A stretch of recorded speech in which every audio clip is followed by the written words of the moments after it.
aller dans la parole de Dieu, le texte qui se trouve dans Matthieu chapitre 28, du verset 19 au verset 20. Matthieu chapitre 18, du verset 19 au verset 20, qui dit donc ceci. Donc c'est le Seigneur Jésus-Christ qui va s'adresser à ses disciples avant qu'ils ne partent, en précisant: allez, faites de toutes les nations des disciples, les baptisant au nom du Père, du Fils et du Saint-Esprit, et enseignez-leur à observer tout ce que je vous ai prescrit. Et enseignez-leur tout ce que je vous ai prescrit. Et c'est sur particulièrement le verset 20, c'est sur ce passage que nous allons ce soir nous attarder. Je rappelle que c'est le thème de l'année pour l'Église Amen d'Association Noisy. Et donc, nous allons nous attarder sur ce verset dans lequel le Seigneur Jésus-Christ dit, donc Matthieu chapitre 28, du verset 19 au verset 20, et particulièrement le verset 20, dans lequel le Seigneur dit: enseignez-leur à observer tout ce que je vous ai prescrit. Et donc, déjà, retenir ce point important qui concerne les disciples de Jésus-Christ. Nous avons dit que le thème, c'est le vrai disciple et la parole de Dieu. Insister sur ce point principal de la mission que le Seigneur Jésus-Christ a confiée à son Église. Il a confié comme mission à l'Église l'évangélisation. Et dans le cadre de cette mission d'évangélisation, il dit: vous allez évangéliser, et en évangélisant, vous avez le devoir d'enseigner les disciples que vous allez former, et vous allez les enseigner, vous allez apprendre à ces disciples à observer tout ce que je vous ai prescrit. Alors, je me suis mis à regarder, à lire les différentes versions de ce passage. On n'a plus dans l'époque que nous connaissons, à notre temps, nous n'avons tellement plus besoin de connaître le grec, le terme original. Il suffit de prendre les différentes versions pour se faire une idée plus ou moins précise, et même précise, de ce que Dieu voulait dire ou ce que Dieu veut dire. Et donc, je suis allé chercher dans la version Parole de Dieu vivant, Parole de Dieu vivant 2017, qui dit donc ceci, concernant le verset 20, il précise: apprenez-leur à obéir à tous les commandements que je vous ai donnés. Apprenez-leur à obéir à tous les commandements que je vous ai donnés. C'est une insistance de Dieu, une insistance de la part de notre Seigneur par rapport à ce que l'Église doit faire, par rapport concernant la mission de l'Église. Il ne suffit pas de baptiser, je crois qu'on a déjà eu l'occasion d'en parler, il ne suffit pas de baptiser ceux qui viennent à l'Église, il ne suffit pas de baptiser les nouveaux convertis, mais l'Église a un devoir impérieux, un devoir principal qui consiste à enseigner les fidèles, enseigner les chrétiens pour qu'ils soient des véritables disciples. L'Église doit enseigner les fidèles à obéir à tous les commandements que Dieu a donnés. Il ne s'agit pas d'enseigner à l'Église, il ne s'agit pas d'enseigner aux fidèles à observer certains commandements, à observer certains principes, mais Dieu demande à ce que l'Église puisse enseigner aux nouveaux convertis pour qu'ils puissent devenir des vrais disciples. Nous avons le devoir, l'Église a le devoir d'enseigner tous les commandements que Dieu a donnés. Tous les commandements. C'est un point important parce que nous pouvons tomber dans les pièges. Nous avons déjà eu l'occasion d'en parler. Nous pouvons tomber dans les pièges en voyant les gens venir, de faire une sélection de ce que nous pouvons enseigner, faire une sélection de ce qui peut être enseigné ou pas enseigné. Mais ce que Dieu attend de nous, c'est le devoir. Et c'est là où souvent l'Église pêche. C'est là où souvent les responsables pêchent en enseignant qu'une certaine partie de la parole. Mais Dieu attend que, sans exception, si nous voulons avoir de vrais disciples de Jésus-Christ, si nous devons former les vrais disciples de Jésus-Christ, si nous devons accompagner les vrais disciples de Jésus-Christ, notre devoir en tant qu'Église est d'enseigner aux chrétiens. Dès qu'une personne vient au Seigneur, se reconnaît chrétien, reconnaît Jésus-Christ comme Sauveur et Seigneur, après les avoir baptisés, nous avons le devoir d'enseigner tous les commandements de Dieu, toute la parole de Dieu, tout ce que Jésus a enseigné. Parfois, on peut être tenté de ne pas enseigner un certain nombre de choses en pensant que telle parole pourrait heurter, telle parole pourrait blesser, telle parole serait encore trop dure, mais c'est un devoir, hein, c'est une responsabilité, comme lorsque on est appelé à prendre une fonction dans une entreprise, lorsqu'on est appelé à prendre une responsabilité quelque part, si on veut bien assumer cette responsabilité, il est du devoir de la boîte, du responsable d'enseigner, de montrer, de former totalement, en sorte que la personne formée, enseignée soit capable d'assumer les nouvelles responsabilités qu'elle va recevoir. Et donc, c'est pareil pour nous au niveau de l'Église. Et c'est là où souvent les églises ont fauté en inversant la règle. Le Seigneur a dit, baptisez-les et enseignez-leur. Et souvent, les églises passent beaucoup de temps à préparer au baptême, hein, passent beaucoup d'heures à préparer au baptême pour faire un bourrage de crâne. Et une fois baptisé, il y a eu comme un laisser-aller. On ne passe plus autant de temps à investir pour la formation. Alors que, bibliquement, on devait passer moins de temps, même la préparation au baptême. Bon, ça c'est quelque chose qui a été rajouté. Ce n'est pas mauvais en soi, mais ce n'est pas une condition pour être baptisé. La condition pour être baptisé, c'est croire en Jésus. Du moment où tu crois en Jésus, tu peux être baptisé. Mais après, c'est là que l'Église ou les formateurs ou les moniteurs qui préparent au baptême ou qui accompagnent au baptême, c'est là qu'ils devraient davantage investir, donner de leur temps après le baptême pour apprendre aux nouveaux convertis à être des vrais et des bons disciples. Et comment? En leur enseignant toute la parole de Dieu, sans restriction. Et dans la version Bible français courant de BFC, il est écrit « Et enseignez-leur à pratiquer », c'est-à-dire à mettre en pratique. Donc, il ne suffit pas seulement d'enseigner, il ne suffit pas seulement de donner les leçons, mais il faut aussi passer aux travaux pratiques. Il y a la théorie, mais il y a aussi les travaux pratiques. Donc, la version BFC dit, et une autre version également dit la même chose, enseignez-leur à pratiquer, c'est-à-dire à mettre en pratique tout ce que je vous ai commandé. Tout ce que je vous ai commandé. Donc, il y a un accompagnement de proximité après le baptême et un accompagnement encore de plus de proximité même qu'avant le baptême pour que le disciple puisse ainsi apprendre à mettre un pied devant l'autre. Enseignez-leur. Donc, le devoir de l'Église est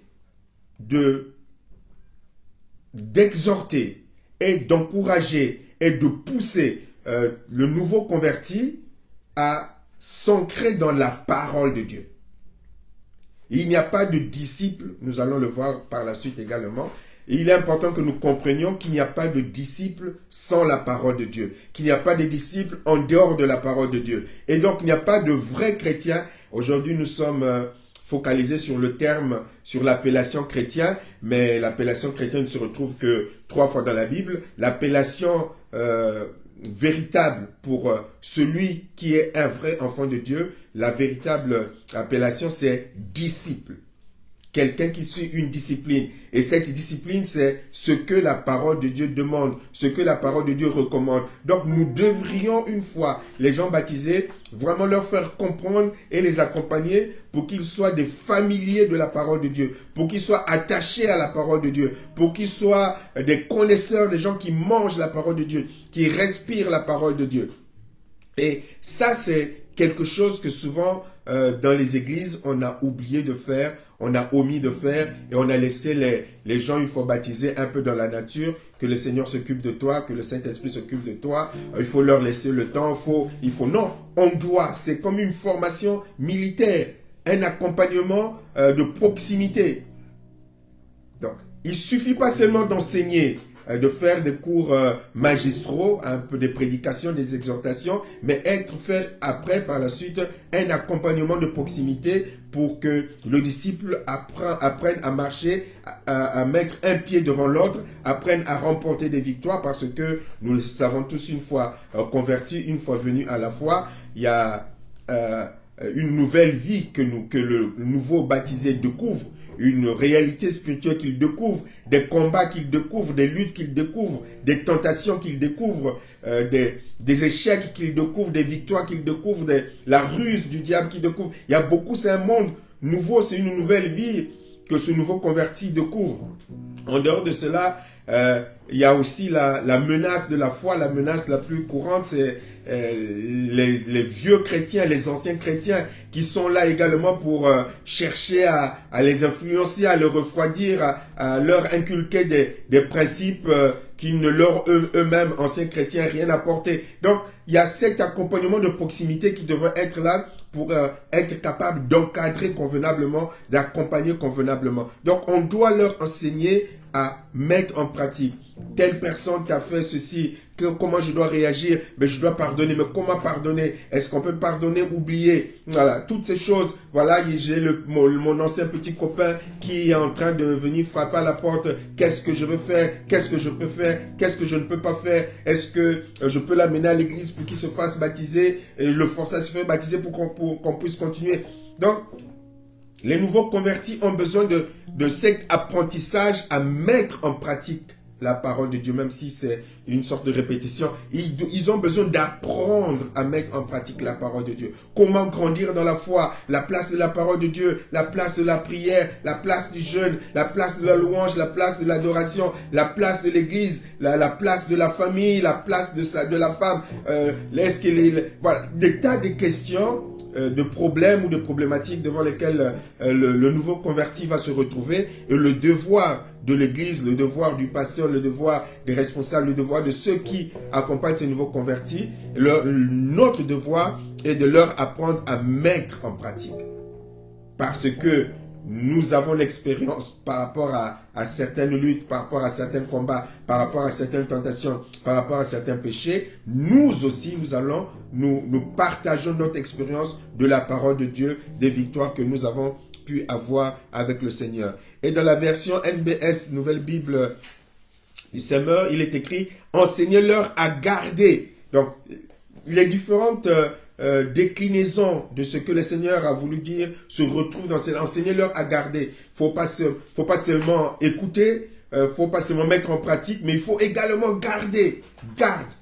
La parole de Dieu nous parle de notre jeune frère Jonathan. C'est Jonathan qui, après ce dimanche, a un peu évoqué cette dimension où comment ça s'appelle, la parabole de la bonne terre, de la bonne sémence, où les cœurs se présentent selon quatre états. Hein. Un seul état est favorable à la croissance spirituelle. Hein. Il y a l'état où il y a celui qui se retrouve le long du chemin, il y a celui avec les cailloux et puis celui avec les épines qui viennent étouffer la parole de Dieu. Donc, on doit apprendre à ce nouveau converti à garder, à ne pas être celui qui se trouve le long du chemin, à ne pas être celui dont le cœur est comme un endroit pierreux, à ne pas être comme celui dont le cœur se retrouve comme dans les épines, mais leur apprendre à garder.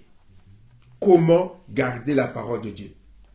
Comment garder? Donc, dans ce que le Seigneur Jésus-Christ va expliquer, c'est tous ces principes qui se retrouvent. Lorsqu'il dit « enseignez-leur à observer », donc le Seigneur Jésus dit « enseignez-leur donc à obéir à toute la parole de Dieu ». C'est important de saisir toute la parole de Dieu. Il n'a pas dit une partie, mais toute la parole de Dieu. Donc, enseignez-leur donc à garder la parole, enseignez-leur à mettre en pratique la parole. Cela est important que nous puissions le réaliser. C'est toute la parole qui doit subir ce traitement. Vous savez, lorsque je préparais ce message, le Seigneur me faisait penser à l'une des erreurs que nous pouvons rencontrer dans nos églises. Hein. Dans beaucoup d'églises, quand vous arrivez, ce qui est enseigné, c'est la vision du pasteur. C'est la vision de l'église. La vision du pasteur, la vision de l'église. Or, quelle que soit la vision que l'on peut recevoir, quelle que soit la vision que le ministère puisse avoir, la vision n'est qu'une partie de la parole de Dieu. N'est qu'une partie de la parole de Dieu. Donc, bâtir une église sur la simple base d'une vision et faire un rappel systématique de la vision d'une église, mais c'est, vous rappelez, une partie de la parole, pas toute la parole de Dieu. Or, pour faire des bons disciples, il ne s'agit pas de faire des disciples de la vision du pasteur, de la vision du daddy, de la vision du père fondateur de l'église. Il s'agit de faire des disciples sur la base de toute la parole de Dieu. Et c'est ce que Dieu demande à l'église. C'est ce que Dieu demande aux responsables. C'est ce que Dieu demande à ceux qui vont faire l'évangélisation. Une fois qu'ils sont convertis, les nouveaux convertis, il faut qu'ils deviennent des disciples de Jésus-Christ. Et ils doivent recevoir l'enseignement de toute la parole de Dieu. Et non pas l'enseignement d'une partie de la parole de Dieu qui résume la vision de l'Église, la vision du ministère, la vision du prophète, en sorte que les gens sont formatés par rapport à la vision qui est juste, mais qui n'est qu'une partie de la parole. Regardez la grande erreur parfois que les églises, je peux donner cet exemple de ce que je maîtrise le mieux. Regardez les ministères qui se sont fondés sur le combat spirituel ou sur la délivrance. Matin, midi, soir, c'est combat spirituel, délivrance. Matin, midi, soir, combat spirituel, délivrance. C'est bien, mais seulement après, ça crée des chrétiens qui sont déséquilibrés parce qu'ils ne sont focalisés que sur une partie de la parole de Dieu. Or, si tu ne te focalises que sur une partie de la parole de Dieu, tu deviens déséquilibré et tu ne peux plus apporter le fruit que Dieu attend de toi. Et donc, il est important d'avoir une connaissance de toute la parole de Dieu. On ne peut pas bâtir un chrétien sur une partie de la parole de Dieu. On ne peut pas bâtir un chrétien équilibré, stable sur une vision. On bâtit un chrétien sur la parole. C'est la parole de Dieu qui est la fondation. C'est la parole de Dieu qui est le fondement. Qui est le fondement. Et il est important que nous puissions le réaliser, il est important que nous puissions le comprendre. Sinon, les disciples que nous allons avoir dans nos églises vont être des disciples déséquilibrés. Ils sont focalisés, dans le cas d'exemple que j'ai présenté, ils sont focalisés tellement sur la délivrance que l'évangélisation, ils ont oublié, ils ne connaissent pas, pour beaucoup, la consécration, ils ne connaissent pas. Pour d'autres, à force de voir le diable partout, toute leur vie est basée que sur le diable. La victoire en Jésus-Christ, l'œuvre de la croix qui donne la victoire, ils ne connaissent pas. Tellement qu'ils sont focalisés sur une partie de la parole de Dieu. Donc, quelle que soit la vision d'une église, fût-elle vraiment inspirée par Dieu, il est important de savoir qu'on ne bâtit pas les fidèles de la vision. On ne bâtit pas des disciples de la vision, on bâtit des disciples de Jésus-Christ. Et pour faire des disciples de Jésus-Christ, il faut enseigner toute la parole de Dieu. Pas que les quelques versets qui viennent soutenir la vision que le prophète ou le pasteur a reçue, mais toute la parole de Dieu et qu'ils puissent garder cette parole. C'est vraiment fondamental que le disciple soit bâti sur la parole. Parce que sans la parole de Dieu, comme je l'ai dit au début, en dehors de la parole de Dieu, celui qui veut être disciple de Jésus-Christ ne peut pas être en dehors de la parole de Dieu. Un vrai disciple de Jésus-Christ, un vrai chrétien, doit être ancré dans la parole. Doit être ancré dans la parole. S'il n'est pas ancré dans la parole, c'est pas un vrai chrétien. S'il n'est pas ancré dans la parole, ce n'est pas un véritable disciple de Jésus-Christ. Et c'est ce que le Seigneur Jésus-Christ expliquera, entre autres, lorsqu'il va se retrouver dans un certain cas de figure, dans Jean chapitre 8.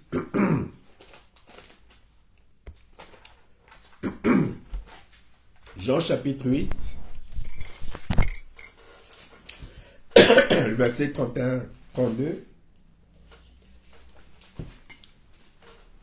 Jean chapitre 8, verset 31-32. Vas-y, merci. Et il dit aux Juifs qui avaient cru en lui, « Si vous demeurez dans ma parole, vous êtes vraiment mes disciples. Vous connaîtrez la vérité, et la vérité vous affranchira. » Voilà. Alors, le Seigneur Jésus-Christ ne se laisse pas berner par nos proclamations. Vous savez, c'est nous-mêmes qui nous trompons. Hein. Nous pensons que parce que le dimanche, on est à l'église, on peut tromper Jésus. Parce que le dimanche, on est dans les activités, parce que on se proclame pasteur, parce qu'on se proclame évangéliste, parce qu'on se proclame prophète, parce qu'on a une responsabilité dans l'église, parce que, je ne sais pas, on est chantre, qu'on fait des vocalises et des vibes comme je ne sais pas trop qui. On pense que cela peut impressionner notre Dieu. Non, il est écrit que Jésus-Christ ne se contentait pas de ça. Il va dire donc aux Juifs qui avaient cru en lui. Donc Jésus, notre Seigneur Jésus-Christ, va dire aux Juifs qui avaient cru en lui, donc aux païens qui veulent. Quand je dis aux païens, c'est comme si dans l'église, les gens venaient à l'église en prétendant croire en Jésus. Donc Jésus ne va pas, notre Seigneur Jésus-Christ ne va pas être satisfait de voir, ça y est, il croit en moi. Les Juifs, ils croient en moi, je suis content, je suis ravi. Non, il va leur dire, c'est pas le fait de croire en moi.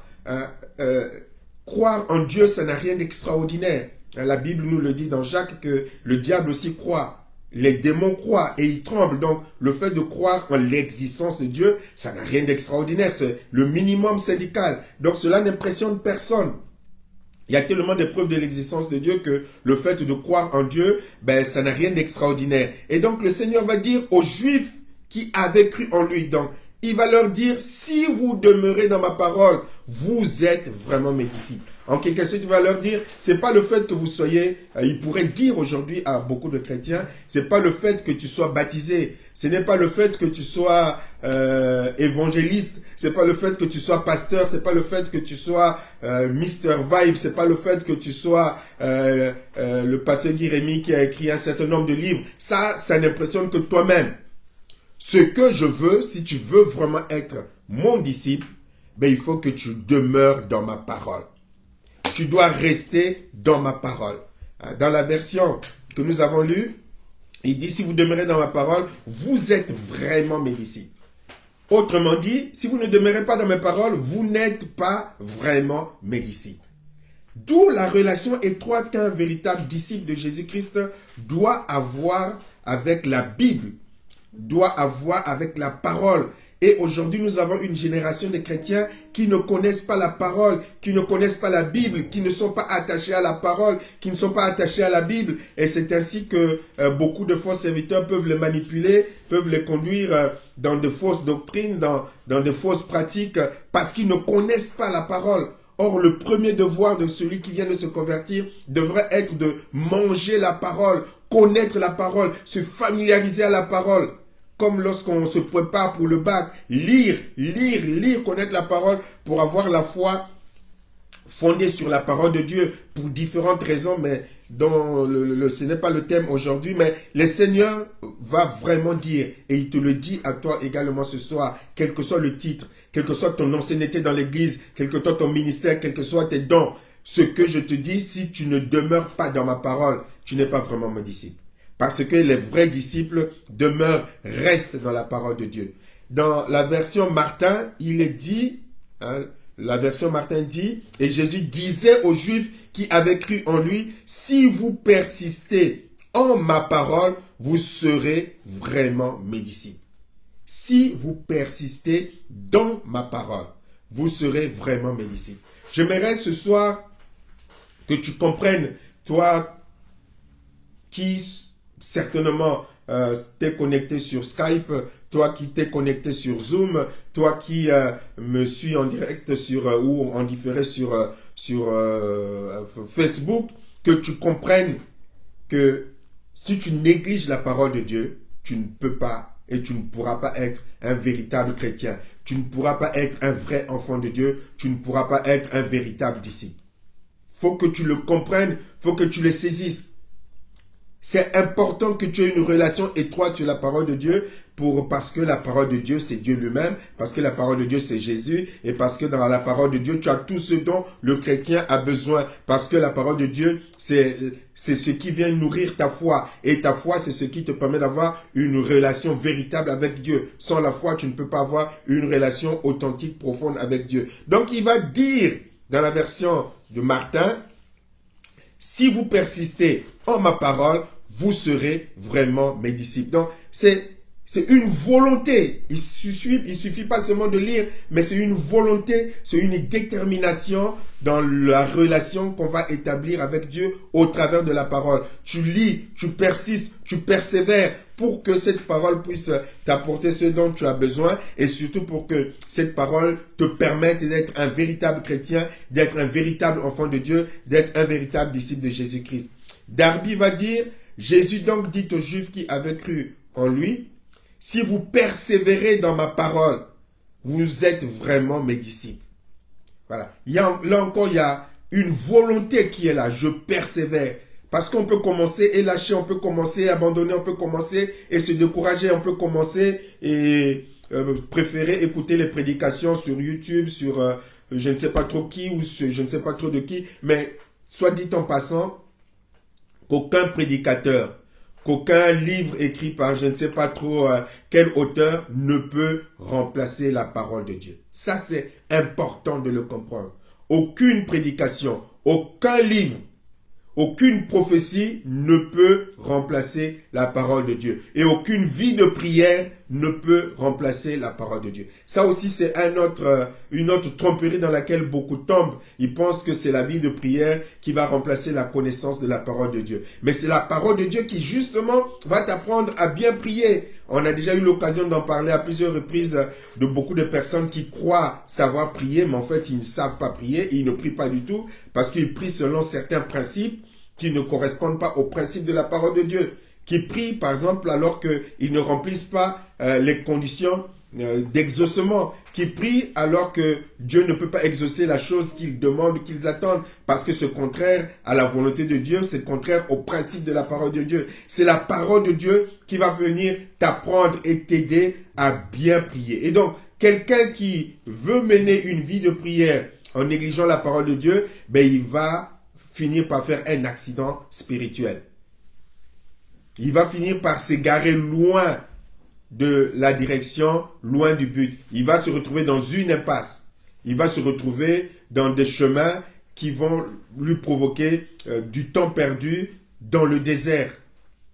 Connaître la parole de Dieu est donc fondamental et importante. Rien, sache-le mon frère, ni le jeûne, ni la prière, ni la louange, ni la fameuse adoration, ni la vie d'église, ni les prophéties. Rien ne peut remplacer la parole de Dieu. Rien de rien.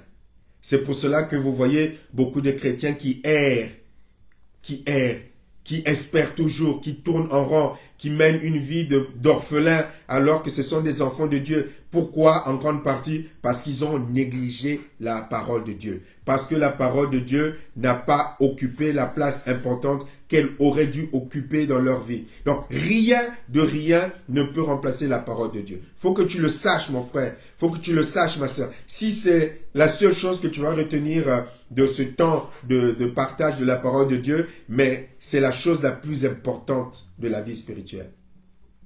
À savoir que ni la prédication, ni les livres, ni les prophéties, ni la prière, ni la louange, ni la vie d'église, rien ne peut remplacer la parole de Dieu dans la vie d'un enfant de Dieu. Rien. Si tu le comprends et que tu mets la parole de Dieu en première position dans ta discipline spirituelle, c'est ce qui t'aidera à avoir une vie spirituelle de victoire, une vie spirituelle épanouie. Parce que la parole de Dieu, c'est Dieu. La parole de Dieu, c'est tout. La parole de Dieu, c'est l'ingrédient indispensable, fondamental. Je ne sais pas comment je pourrais l'expliquer. C'est capital. Et il n'y a rien qui peut remplacer la parole de Dieu. Il n'y a rien qui peut se substituer à la parole de Dieu. C'est pour cela que cela est enseigné par le Seigneur en disant que la seule condition pour que tu sois réellement mon disciple, il faut que tu demeures dans la parole.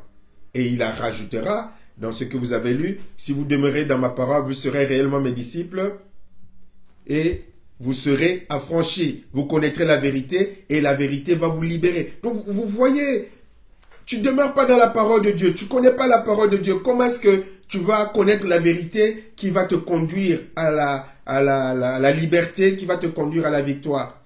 C'est impossible. C'est la parole de Dieu qui te conduira à la vérité, qui te permettra d'expérimenter la liberté des enfants de Dieu. C'est la parole de Dieu. Quelles que soient les promesses qu'on peut te faire, c'est la parole de Dieu. Il faudrait faire tout un séminaire de je ne sais combien de mois pour expliquer tous les bienfaits de la parole de Dieu. Bref, la parole de Dieu, c'est tout, mon frère. La parole de Dieu, c'est Jésus. Voilà, en résumé, je cherchais dans ma tête, la parole de Dieu, c'est Jésus. Sans Jésus, il n'y a pas de victoire. Sans Jésus, il n'y a pas de vie épanouie. Sans Jésus, il n'y a pas de délivrance. Sans Jésus, il n'y a pas d'épanouissement. Et la parole de Dieu, c'est tout cela. Si tu la négliges, ben, tu passeras à côté de ta vie spirituelle en tournant en rond, en continuant à faire le mendiant. Actes chapitre 2, verset 42. Il persévérait dans l'enseignement des apôtres, dans la communion fraternelle, dans la fraction de pain et dans les prières. Donc vous voyez, il persévérait dans l'enseignement des apôtres. Qu'est-ce qu'ils faisaient les apôtres? Ils enseignaient la parole de Dieu. Et donc la première église était une église qui était fondée sur la primauté, sur l'importance, le point central, le point focus de la parole de Dieu. Ils persévéraient. Et c'est ce que toute église doit accomplir et c'est ce qui doit être important dans la vie d'une église. La parole de Dieu, l'enseignement, elle est importante et fondamentale pour faire des véritables disciples. Acte 2, 42. Donc, elle est importante pour faire des vrais disciples de Jésus. Il faut enseigner toute la parole de Dieu et non pas une partie de la parole de Dieu. Et c'est le travail que faisait entre autres l'apôtre Paul. Il explique dans Actes chapitre 20, 21-27, il dit, vous savez, je n'ai rien caché de ce qui était utile et que je n'ai pas craint de vous prêcher. Je n'ai pas craint de vous prêcher et de vous enseigner publiquement et dans les maisons. Je n'ai rien caché. On revient à cette pensée où le Seigneur Jésus-Christ dit, enseignez-leur à observer tout ce que je vous ai prescrit. Non pas une partie de ce que je vous ai prescrit. Non pas une partie selon la vision du prophète, du pasteur de l'église, du pasteur fondateur. Non. Enseignez-leur à observer tout ce que je vous ai prescrit. Et c'est ce que l'apôtre Paul va dire. Tout ce qui vous était utile, j'ai enseigné. Et je n'ai pas eu peur, je ne l'ai point caché. Et c'est important. On ne peut pas sélectionner ce que nous devons enseigner à l'église. Nous ne devons pas sélectionner. Le Seigneur Jésus-Christ, comme il m'a été donné de prêcher il y a quelques dimanches, dans la prédication où je disais que Jésus-Christ ne négocie pas la parole, que le Seigneur Jésus-Christ n'a jamais négocié la parole. Quand il s'est trouvé le devoir de dire la vérité, il a dit la vérité. Et dans l'exemple que nous avons vu, également, il a toujours enseigné la vérité. Aujourd'hui, on ne sait pas ce que demain peut donner. Aujourd'hui, nous vivons des temps prophétiques par rapport à la fin pas la fin du monde, par rapport à l'avènement du Seigneur Jésus-Christ. Et donc, nous n'avons pas le temps de faire l'économie, d'enseigner tout ce qui est utile, d'enseigner la vérité. On n'est pas là pour cajoler, pour dire ceci ou pour ne pas dire cela, mais nous devons enseigner les choses convenablement. Dans Jean chapitre 6, le verset 66 et 67, le Seigneur Jésus-Christ va parler aux disciples, va leur dire des vérités sans tourner autour du pot. Voilà, je dis toujours, voilà, j'allais dire quelqu'un sans manquer de respect, mais un prophète qui vient, Jésus qui vient, il a une mission, il se retrouve entouré de personnes, là où le bon leader comme Guy Rémy serait content de dire, ah, ils viennent, ils ont compris que Dieu m'a envoyé, donc je vais tout faire pour les garder, je vais éviter de leur dire certaines choses qui pourraient être trop dures, qui pourraient être compliquées, qui pourraient faire que l'église se vide ou qu'une partie s'en aille, donc je vais éviter cela, on va les accueillir, on va voir que des paroles positives, on va voir que des enseignements positifs, voilà, on va tout faire pour les garder. Non, le Seigneur Jésus-Christ, il n'a rien caché de la parole. Il n'a rien caché, il a dit la vérité, il a dit des vérités par rapport à la parole de Dieu, par rapport à ce que les chrétiens ou les futurs disciples ou les disciples devraient suivre, devraient observer. Il va leur dire des choses. Et alors, au chapitre 6, Jean 6, verset 66, il dit ceci, dès ce moment, plusieurs de ses disciples se retirèrent et ils n'allaient plus avec lui. Plusieurs de ses disciples se retirèrent et ils n'allaient plus avec lui. Donc on revient à ce que je disais en amont, c'est pas le fait de se proclamer disciple qui fait de nous des gens reconnaissables par Dieu. Ce qui fait de nous des disciples reconnaissables par Dieu, c'est ceux qui demeurent dans la parole. Donc être chrétien, ça n'impressionne pas Dieu. Être pasteur, ça n'impressionne pas. Se prétendre chrétien, ça n'impressionne pas Dieu. Se prétendre pasteur, ça n'impressionne pas Dieu. Se prétendre prédicateur, prophète, ça n'impressionne pas Dieu. Donc Dieu ne s'arrête pas au titre. Dieu va au fond. Et c'est ce qu'il a expliqué dans le passage que nous avons lu ici. Vous demeurez. Dieu lui veut des gens qui demeurent dans sa parole, qui obéissent à la parole, qui gardent la parole, qui mettent en pratique la parole. Pas simplement des gens qui proclament ou qui déclarent. Et donc, il va leur dire certaines vérités. Et en écoutant ces vérités, la Bible nous dit que plusieurs de ceux qui se prétendaient ses disciples vont l'abandonner, ils vont se retirer. Et dans Jean chapitre 6, toujours au verset 60, il dit, plusieurs de ses disciples, après l'avoir entendu dire, cette parole est dure, qui peut l'écouter.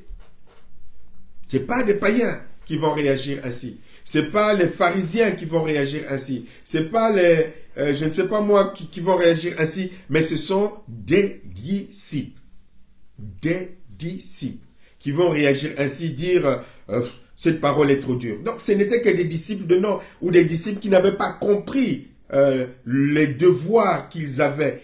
Un vrai disciple, si c'était les disciples véritables, nous avons déjà eu l'occasion de partager sur le sujet. Le disciple suit la discipline. Le disciple suit ce que prescrit la parole de Dieu. Le disciple suit ce que le maître dit. Mais là, nous avons des disciples qui après vont se rebeller ils veulent être des disciples, mais sans discipline. Ils veulent être des disciples sans observer ce que le maître dit. Ça ne peut pas aller ensemble. Et c'est ce que nous trouvons également aujourd'hui dans nos églises. Les gens veulent être chrétiens sans Christ. Les gens veulent être chrétiens sans la croix. Les gens veulent être chrétiens sans la sanctification. Les gens veulent être chrétiens sans qu'on leur dise que ceci est un péché. Voilà, un peu ce que dit l'avertissement de l'apôtre du Saint-Esprit par la bouche de l'apôtre s'adressant à Timothée. Il viendra un temps où les gens se donneront une foule de docteurs selon leur propre convoitise, reniant la vérité, mais cherchant des prédicateurs selon leur propre convoitise. Et l'apôtre Paul dira à Timothée, sois courageux, enseigne que l'occasion soit favorable ou non, enseigne. Nous, parfois, on cherche l'occasion favorable pour dire les choses. Non, que l'occasion soit favorable ou non, prêche, exhorte, enseigne, corrige, enseigne, dis les vérités. Toi, dis les choses qui sont conformes à la saine doctrine. Si le frère, la sœur qui prétendent disciple de Jésus est dans l'adultère, faut lui dire que l'adultère c'est pas bon. S'il est dans la rancœur, faut lui dire que la rancœur c'est pas bon pour un disciple de Jésus-Christ. S'il est dans le mensonge, faut lui dire que le mensonge c'est pas conforme au disciple de Jésus-Christ. S'il est un homme, une femme de colère qui frappe, on en a parlé tout à l'heure à la formation, qui frappe son mari, il faut lui dire non, sœur Michel, ne frappe pas ton mari. Une femme de Dieu ne doit pas frapper son mari, ne doit pas frapper tout court. C'est ce que la Bible enseigne et que nous devons être capables d'enseigner. Donc parfois on hésite. Non, il ne faut pas dire aux jeunes les rapports sexuels avant le mariage, c'est pas bon. Non, parce que sinon l'église va se vider des jeunes. Bon, ouais, donc on va les garder. Pourquoi? Et si le Seigneur Jésus-Christ revient, de quoi allons-nous être satisfaits que le pasteur Pasteur Carmen, qui n'est pas connecté, Pasteur Carmen va aller toute seule au ciel, et puis ces jeunes auxquels elle n'a pas osé enseigner toute la vérité, mais ils vont rester sur la terre. Et en plus, on ne sait pas là ce qui peut arriver aux uns ou ce qui peut arriver aux autres. On ne contrôle pas la vie. Tout à l'heure à la formation, il y a un de nos encadrants qui justement en parlait en disant que il y a un des formateurs, il se donnait rendez-vous avec un formateur la semaine suivante pour faire la formation dans un autre centre de formation. Et puis il est arrivé à un centre de formation et le formateur n'était pas là. Il a posé des questions en se disant mais c'est un gars sérieux, c'est un gars, lorsqu'il promet il est là, mais pourquoi, qu'est-ce qui s'est passé, pourquoi il n'est pas fait la formation? Eh ben voilà, il a dit une trentaine d'années, sportif, ne buvant pas, ne fumant pas, il est mort dans son sommeil. Donc tout peut arriver. Et donc, si nous avons l'occasion de prêcher la vérité pour que le frère, la sœur, le jeune, la jeune soient prêts pour le retour de Jésus-Christ, nous devons l'enseigner. Nous devons l'enseigner. Non, c'est des jeunes, ils comprendront plus tard. Il faut leur laisser le temps de vivre. Non, il n'y a pas... Regardez, le diable ne respecte pas la jeunesse. Ne respecte même pas l'enfance. Mais nous, par rapport à la vérité, non, parfois on trouve les raisons pour ne pas, faut pas brusquer, faut pas faire ceci, faut pas faire cela. Mais le diable, lui, il ne respecte pas la jeunesse. Il ne respecte même pas l'enfance.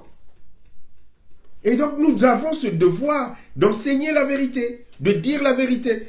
Qu'il la veuille, qu'il ne veuille pas. Regardez, le Seigneur Jésus-Christ ne s'est jamais préoccupé d'avoir une grande église. Soit dit en passant de parenthèse, dans le sens où il ne s'est pas préoccupé du nombre qui l'entourait, il ne s'est pas préoccupé du nombre qui devait l'entourer. Il va même dire, dans Jean chapitre 6 au verset 67, Jésus donc dit aux 12, et vous, ne voulez-vous pas aussi vous en aller? Il n'était pas là pour retenir qui que ce soit.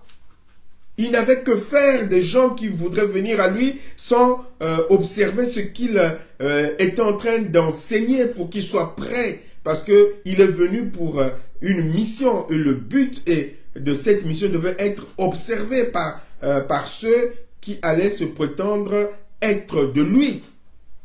Donc il va dire la vérité. Et il va se tourner vers le 12. Il dit, mais moi je sais pourquoi je suis là. Même si je suis seul, j'accomplirai la mission. J'enseignerai ce qui doit être enseigné. Et donc il se tourna vers les apôtres pour dire, et vous, ne voulez pas vous aussi vous en aller? Comme pour dire, mais je ne vous retiens pas. Et Dieu ne retient pas les gens.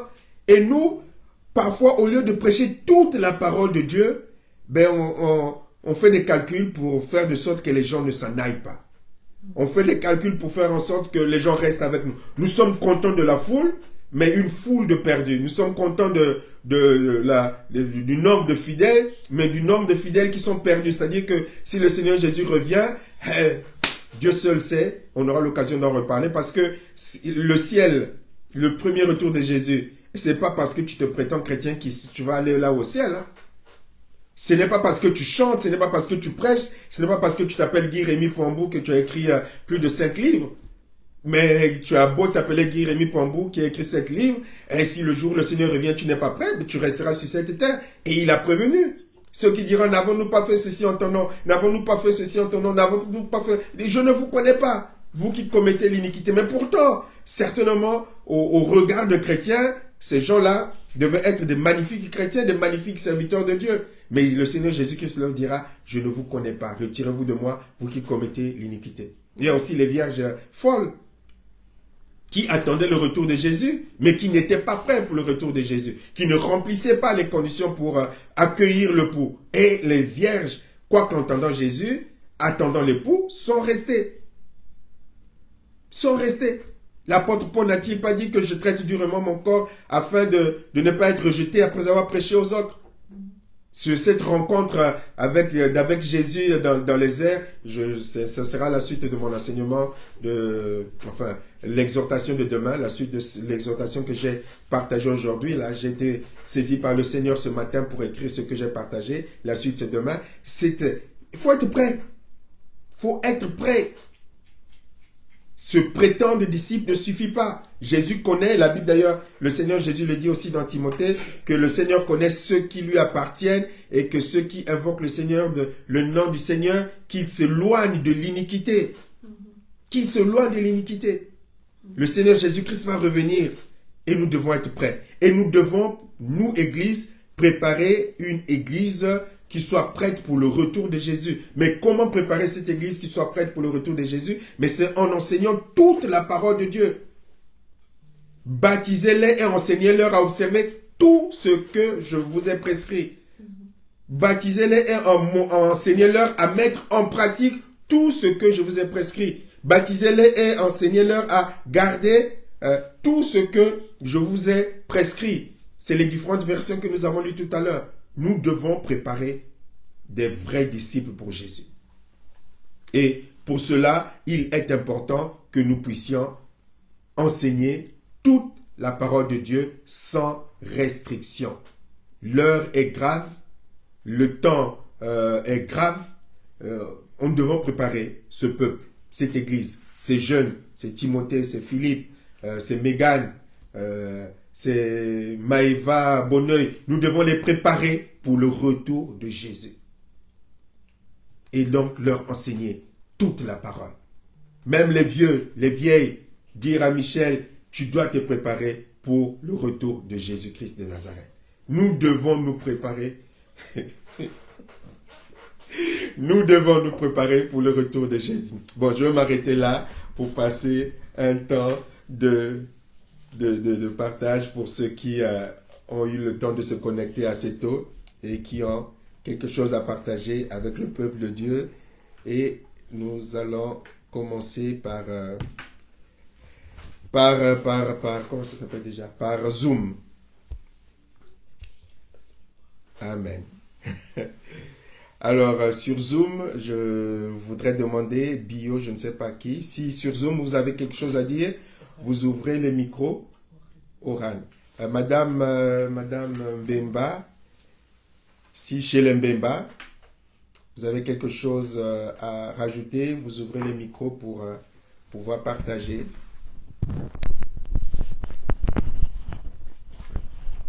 Donc, si vous êtes allé sur le direct, vous revenez. Bon, le temps que Madame Mbemba, qui maintenant a besoin de beaucoup de temps pour transporter tout le monde en mettant un pied devant l'autre, on va lui laisser le temps de se trouver.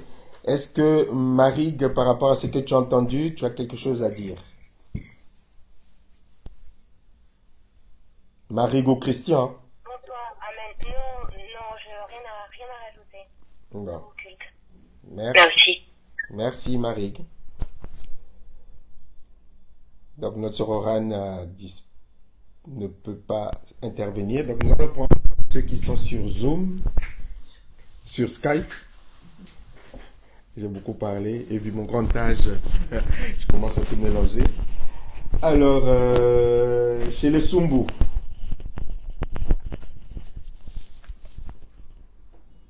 Amen à la parole de Dieu, il n'y a rien à rajouter. Merci. Papa Stani. Amen à la parole de Dieu, je n'ai rien ajouté. Donc, Papa Stani, dès qu'on arrivera par la grâce de Dieu à te baptiser, tu sais que le travail qu'on aura à faire avec toi et sur toi. Tu as entendu, hein? Oui, pasteur, j'ai entendu. Amen. Voilà. Donc, on va t'apprendre, hein, bien que tu sois déjà adulte, on va t'apprendre à mettre en pratique la parole de Dieu. Hein. Comme ça, Amen. Comme ça, on sera au ciel ensemble lorsque le Seigneur viendra nous chercher. Amen, pasteur. Notre sœur Aldélie, l'évangéliste Aldélie. Bon, je ne savais pas que je faisais peur à la sœur Aldélie qui s'est déconnectée. Maman Chantal est partie certainement regarder le direct. Bon, elle est revenue. Est-ce que notre sœur Aldélie peut s'exprimer? Amen. Amen à la parole de Dieu.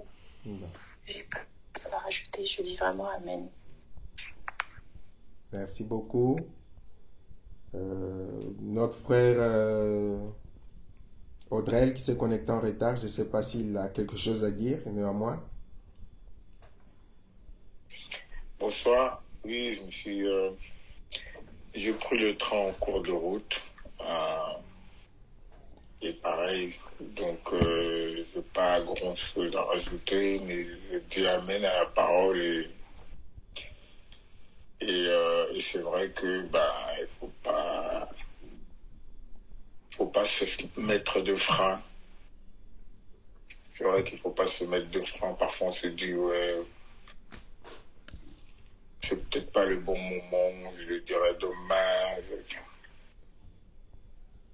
Je lui glisserai la parole demain, je donnerai un conseil demain, et puis si on prend l'exemple que j'ai entendu quand je suis arrivé, quand je me suis connecté, c'est vrai qu'on ne sait pas de quoi demain sera fait. C'est vrai qu'il faut pas hésiter. Moi-même, je sais que parfois je me freine tellement c'est compliqué de partager la parole de Dieu. vraiment compliqué. Encore plus compliqué que quand je m'étais fait baptiser. On dirait que Dieu, il ne faut pas parler, pas évangéliser, faut pas regarder tellement bizarrement quand on parle de...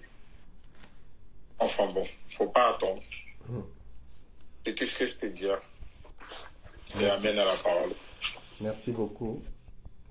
Le Combo, Non, rien à rajouter. frère Timothée.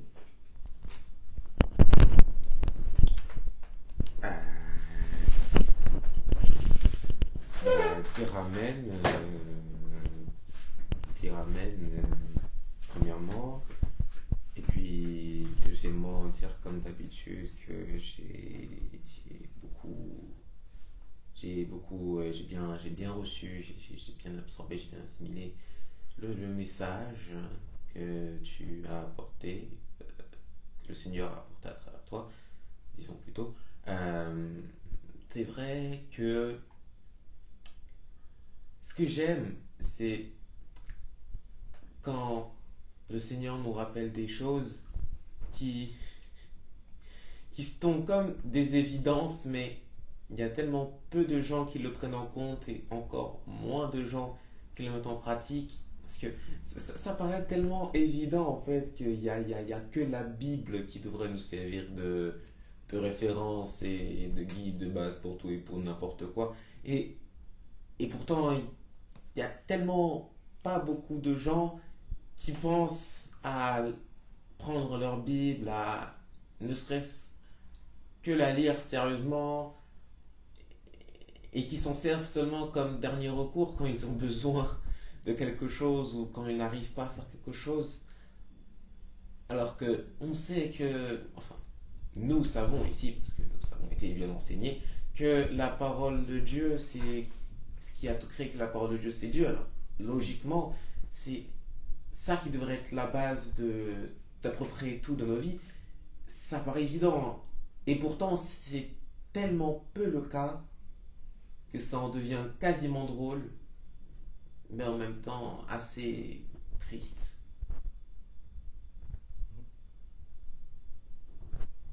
Juste ça. Merci, frère Timothée. Sœur Michel. Moi, je vais dire amen à la parole de Dieu et bénir le Seigneur pour ce qu'il nous donne encore aujourd'hui. C'est vrai que c'est quelque chose qui doit être ancré en nous et se le répéter n'est pas vain. Sinon, le Seigneur ne nous le rappellerait pas. Ne nous le rappellerait pas. Je vais rien rajouter d'autre parce que c'était assez clair, si ce n'est que le Seigneur nous aide, avec l'aide de son Saint-Esprit, bien sûr, à être éclairé et comprendre la parole de Dieu afin de pouvoir la mettre en pratique. Parce qu'il est évident que sans le Saint-Esprit, ce n'est qu'une lettre qui tue et que c'est l'Esprit qui vivifie, qui la rend vivante en nous pour qu'on puisse la mettre en pratique. Et vraiment, que le Seigneur nous renouvelle, vienne nous remplir du Saint-Esprit comme ça nous l'a été enseigné aussi. Qu'on puisse être rempli du Saint-Esprit afin de ne pas s'arrêter en chemin, de ne pas succomber à la tentation de s'éloigner et de devenir de ceux et de celles qui étaient mais qui ne sont plus. Et que Dieu nous aide à être de ceux et de celles qui persévèrent et qui encouragent les uns et les autres à persévérer. C'est cette notion d'encouragement qui m'interpelle en fait. Être disciple et faire des disciples, c'est encourager. Et donner peut-être à ceux et celles qui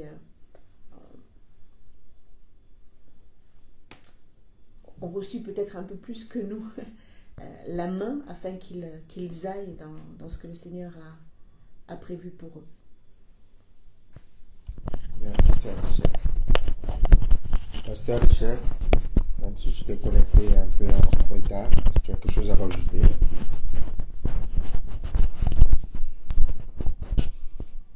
Bonjour, oui, en effet. J'étais à l'hôpital, donc je suis arrivé en retard, désolé. Le message a été clair, il y a juste... il n'y a qu'à juste voir comment commence l'évangile de Jean. Au commencement était la parole était Dieu. Ouais. À partir de là, les choses sont claires. Et c'est pas pour rien que l'évangile de Jean est l'outil privilégié pour évangéliser, pour poser les bases de la vie chrétienne. Donc, c'est parce que aussi une des raisons pour lesquelles c'est qu'il place l'une des raisons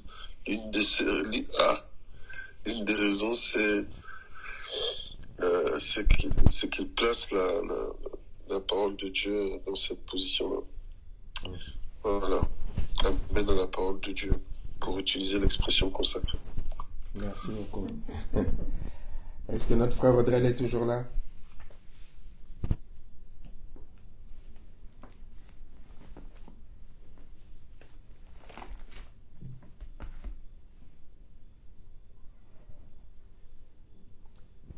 Je suis toujours là. Bon, ben, tu vas prier pour la fin. Nous recommandons la grâce de Dieu.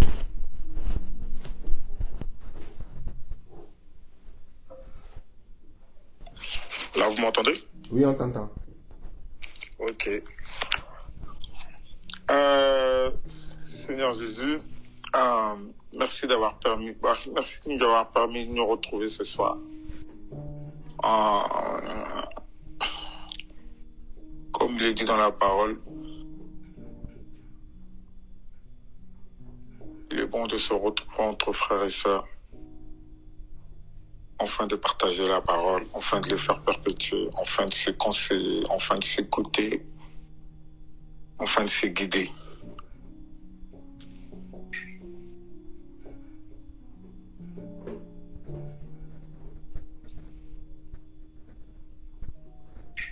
Et de s'encourager.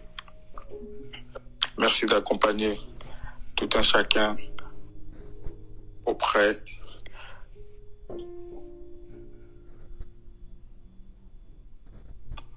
les uns dans leur famille, auprès de leurs proches. Merci de les accompagner. Merci de bénir également tous ceux qui n'ont pas pu se connecter et faire en sorte qu'ils puissent nous rejoindre pour la prochaine. Ainsi prions au nom de Jésus. Amen et bonne soirée à tous. Bonne soirée, merci beaucoup. Amen, bonne soirée aussi à tous. Bonne soirée sur Skype, bonne soirée sur Zoom et bonne soirée sur Facebook. Prochain rendez-vous vendredi 19h pour la réunion de prière uniquement sur Zoom et sur Skype. Et puis prochain direct le dimanche 11h au cours de la prédication du culte. Bonne soirée et que le Seigneur... Bonne soirée. Bonne soirée.